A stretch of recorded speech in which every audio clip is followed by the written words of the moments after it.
क्या आपने कभी सोचा है कि शिव का असली स्वरूप क्या है? क्या वे केवल जटाधारी योगी हैं या कुछ और?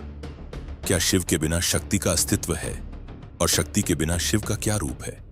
क्या रुद्राक्ष केवल एक बीज है या वह शिव की आंखों से निकली कोई दिव्य ऊर्जा है? इन सवालों के जवाब ढूंढने के लिए आइए एक साथ चलते हैं शिव और आदिशक्ति के रहस्यमय संसार में। जब कोई ब्रह्मांड की उत्पत्ति, विनाश और मौन के रहस्य को जानना चाहता है तो उसे एक ही नाम सुनाई देता है, शिव। वह जिन्हें आदि योगी कहा गया, जो निराकार हैं फिर भी हर रूप में विराजमान हैं। शिव का नाम आते ही एक छवि बनती है, जटाधारी, त्रिनेत्रधारी, शांत मुद्रा में ध्यानस्थ योगी। लेकिन क्या शिव केवल इतने ही हैं? हिंदू दर्शन कहता है, शिवम शांतम शिवम शाश्वतम। शिव न केवल एक देव हैं, वे अस्तित्व हैं। उन्हें निर्गुण ब्रह्म कहा जाता है, यानी जिनका कोई रूप, रंग या आकार नहीं। वे शुद्ध चैतन्य, शुद्ध ऊर्जा हैं। वे न जन्म लेते हैं न मरते हैं। वे समय से परे हैं, महाकाल हैं। ध्यान में बैठे शिव, नंदी पर सवार शिव, तांडव करते नटराज, ये सब साकार रूप हैं ताकि साधक उन्हें ध्यान में रखकर भक्ति कर सके। शिव पुराण में उल्लेख मिलता है कि जब शिव ने हजारों वर्षों तक ध्यान किया और अंत में जब उन्होंने अपनी आंखें खोली तो उनके नेत्रों से कुछ आंसू धरती पर गिरे। उन आंसुओं से रुद्राक्ष वृक्ष उत्पन्न हुए। यही रुद्राक्ष शिव की ऊर्जा का भौतिक स्वरूप माने जाते हैं। रुद्र अर्थात शिव का उग्र रूप और अक्ष अर्थात आंखें। रुद्राक्ष शिव की आंखों के आंसू हैं। इन बीजों को धारण करने से साधक शिव के साथ आंतरिक रूप से जुड़ जाता है। शिव को संपूर्ण बनाने वाला रहस्य शक्ति है। शिव बिना शक्ति के केवल शव है। शक्ति ही वह ऊर्जा है जो शिव को क्रियाशील बनाती है। इसीलिए कहा गया है, शिव शक्ति ऐक्य रूपिण्याय नमः। देवी और देव एक हैं। अर्धनारीश्वर का स्वरूप आधा शिव आधा शक्ति ब्रह्मांड की द्वैतता का प्रतीक है। स्त्री और पुरुष, स्थिरता और गति, चेतना और क्रिया। देवी पार्वती, काली, दुर्गा सभी रूप शक्ति के ही हैं। वे शिव की चेतना को चलायमान बनाती हैं। यह शक्ति अपने मूल स्रोत आदिशक्ति से आती है।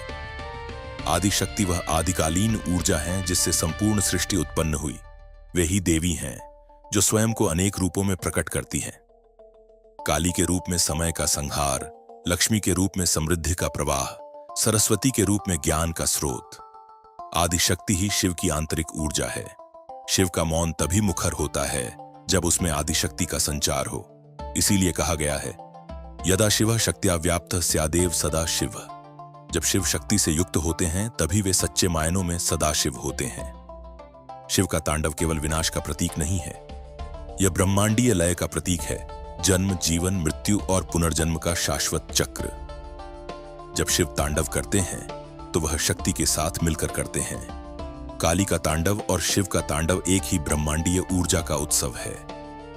यह दोनों का समरस रूप है, आदिशक्ति और आदि योगी का मिलन। शिव को देखा नहीं जा सकता पर अनुभव किया जा सकता है, मौन में, ध्यान में, सांस की गहराई में और सबसे ज्यादा स्वयं के भीतर।